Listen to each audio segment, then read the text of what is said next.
சென்னையில் முக்குலத்தோர் புலிப்படை கட்சி நிர்வாகியும் வழக்கறிஞருமான வெங்கடேசன் கொலை வழக்கில் அவரது கார் ஓட்டுநர் கார்த்தி உள்ளிட்ட 2 பேர் கைது செய்யப்பட்டுள்ளனர்.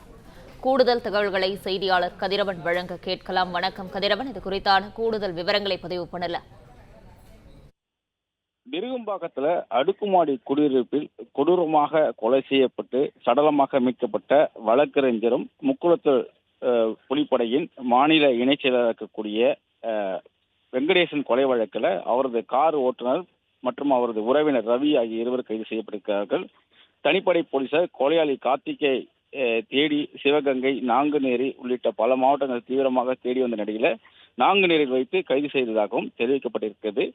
கார்த்திக்கு கடந்த சில வருடங்களுக்கு முன்பு வரை முக்குலத்தோர் புலிப்படை தலைவரான நடிகரும் கருணாசிடம் ஓட்டுநராக பணியாற்றி வந்ததாகவும், பின்னர் நாங்குநேரியில் வழக்கு ஒன்றில் சிக்கி சிறைக்கு சென்ற பின் வெங்கடேஷ் அவரை வழக்கிலிருந்து வெளியே வரவும் குண்டாசு உள்ளிட்ட தண்டனைகளை உடைத்து அவருக்கு பாதுகாப்பு அளித்ததாகவும், சொந்த ஊரில் கார்த்திக் இருந்தால் தொடர்ந்து வழக்கில் சிக்குவாய் என கூறி சென்னைக்கு அழைத்து வந்து தனக்கு ஓட்டுநராக உடன் வைத்திருப்பதும் தெரிய வந்திருக்கிறது.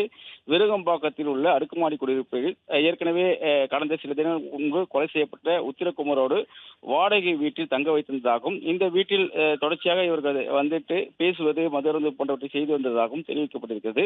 உத்தரகுமார் மார்ச் 7ஆம் தேதி அன்று கொலை செய்த பிறகு இந்த வீட்டில் கார்த்தி மட்டும் தனியாக தங்கியிருந்ததாகவும், 3 தினங்களுக்கு முன் கார்த்திக் வெங்கடேஷை பேச வேண்டும் எனவும் உணவு சமைத்து வைத்திருப்பதாக கூறி அழைத்ததாகவும், அப்பொழுது வெங்கடேஷ் தனது நண்பர்கள் 2 இங்கு வந்து இரவு 7 மணி வரை அவர்களுடன் உணவு மற்றும் மது அருந்திய நிலையில 7 மணிக்கு முன்பாக நண்பர்கள் 2 சென்ற பிறகு கார்த்திக்கும் வெங்கடேஷுக்கும் தகராறு ஏற்பட்டு, அப்போது வெங்கடேஷ் கார்த்திகை திட்டி ஆபாசமாக பேசியதாகவும், நில விவகாரத்தில் கிடைத்த பணத்தை சரிவர பிரித்து கொடுக்கறதுனால ஏற்பட்ட வாக்குவாதத்தில் இந்த கொலை சம்பவம் நடந்திருப்பதாகவும் போலீசார் தரப்புல தெரிவிக்கப்பட்டிருக்கிறது. தற்போது கார்த்திகை மற்றும் ரவி ஆகிய 2 சென்னைக்கு அழைத்து வரக்கூடிய பணியில் தனிப்படை போலீசார் ஈடுபட்டிருக்கிறார்கள்.